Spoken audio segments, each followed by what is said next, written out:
Hey guys, welcome back to another weekly update video that I do every week for the games that I play. And this week I played 2 games, and as you guys saw last week, I did an unboxing for the PS5 Pro 30th anniversary bundle. So I have been using the console since then, and unfortunately I haven't been able to really play it as much as I would like, but I did play a decent amount on it. So starting off the week, I actually played Demon's Souls. I have a sealed copy because I own the game digitally as well. So the reason I decided to play Demon's Souls at the beginning of the week is because Demon's Souls is one of the games that have been enhanced for the PlayStation 5 Pro. So that's the reason why I decided to play that first, to really go full circle with the game, since the game was a launch title on the PS5 and it is the first game I played outside of Astro's Playroom. So it made sense for me to play Demon's Souls first on the new system.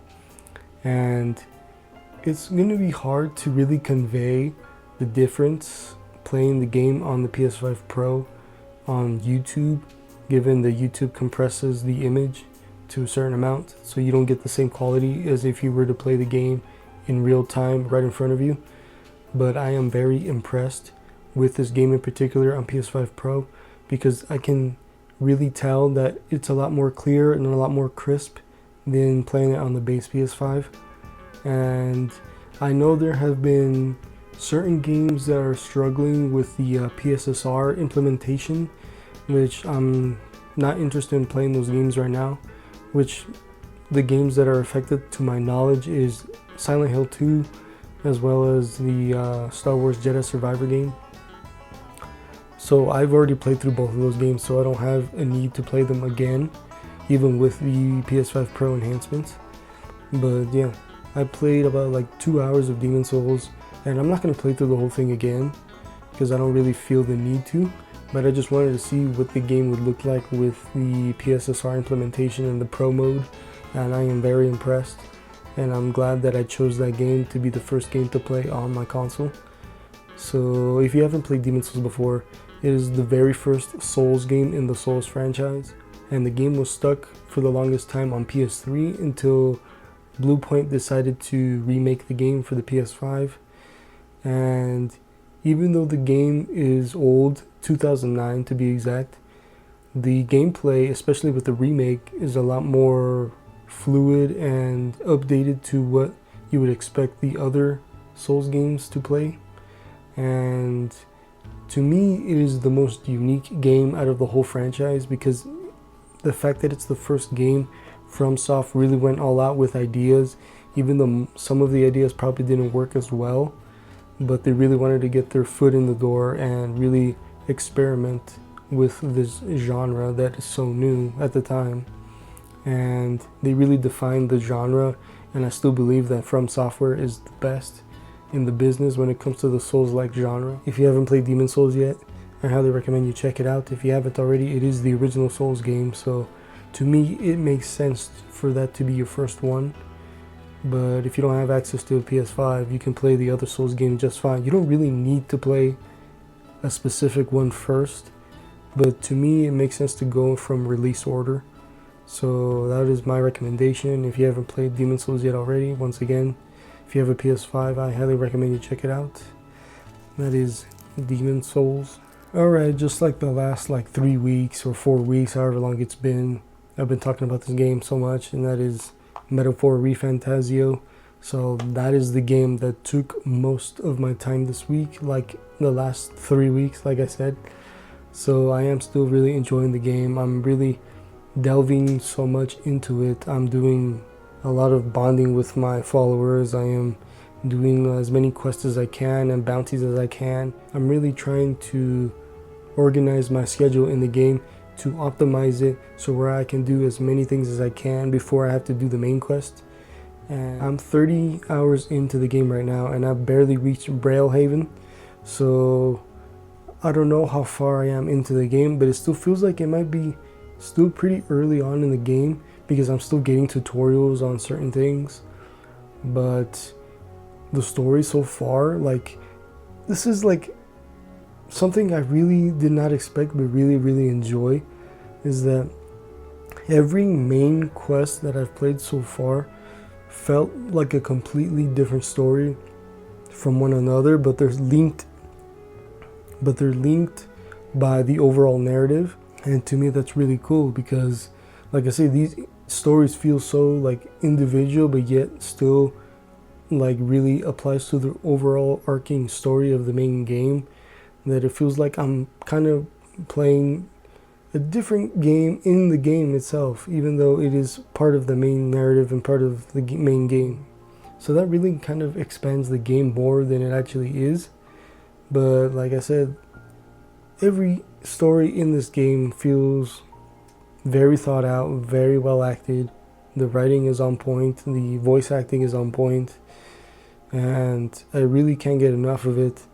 And like I said, the only other game this year that made me feel the way that I'm feeling now about this game is Persona 3 Reload. And that is basically a similar game to this one. And I'm having a very difficult decision on which game I like more, because I love the social aspect of Persona 3 Reload, and the social aspect in this game is just as good, if not even better than Persona 3 Reload. Persona 3 gave me a really big emotional investment to its characters, and this game is doing the exact same thing. So it's going to be very difficult for me to choose which one I like more over the other. I don't know, most people are gravitating more towards Metaphor ReFantazio, given that it's new game and Persona 3 Reload is a remake of an old game. But to me, right now, even though I'm not finished with Metaphor ReFantazio, I am 30 hours in, and I've played through a lot of the side content as well as going through the main content. I have a pretty good grasp on how I'm going to feel about the game by the time I actually finish it, which I'm hoping to finish the game before the year ends. That way I can make my top 10 or top 5 games of the year. But I'm going to tell you right now, spoiler alert, Metaphor ReFantazio and Persona 3 Reload are going to be clashing heads to be at the very top of the list. So as you can tell, I'm really enjoying Metaphor ReFantazio. It is definitely one of the best games of the year. It might be even the best game of the year, objectively speaking. But, you know, I want to wait until I actually finish the game, or it's getting closer to the end of the year, which is already December. But I don't know. Like, I'm like very conflicted on which one I like more. If you've never played a JRPG before, I highly recommend you check this out if you haven't. But if you want to experience a JRPG for the first time, you can honestly go with Persona 3 Reload as well, given that game is a little older than Metaphor ReFantazio. It came out towards the beginning of the year, so that game is on deep discount. I think it's like $25 right now physically. I'm not sure how much it is digitally, but if you want to experience something similar to Metaphor ReFantazio and you don't want to spend that much, Persona 3 Reload is a good alternative if you want to delve into a JRPG for the first time. There's not much more I can say about Metaphor ReFantazio other than it's an amazing game that I think everyone that loves a JRPG should try out. And if you are interested in a good story, good writing, and very addictive gameplay loop, I highly recommend you check it out. And that was Metaphor ReFantazio. So, like I mentioned, I haven't really played that many games this week, and that's mostly because I wanted to really focus on Metaphor ReFantazio, like I've said in the last couple of weeks. So I don't know how long it'll take me to beat Metaphor ReFantazio. I'm trying to put as much time into it as I can. So I know I unboxed Dragon Quest III 2D HD remake, and I've been wanting to play that too, but given that's also a JRPG and I'm already playing one, I'm kind of conflicted on whether or not I want to overlap the two. Even though I know Dragon Quest III is probably not going to be as big of a game than Metaphor ReFantazio, but I don't want to bite more than what I can chew. So, like I've said, Metaphor ReFantazio is going to be a part of these videos for the next couple of weeks until I finish it.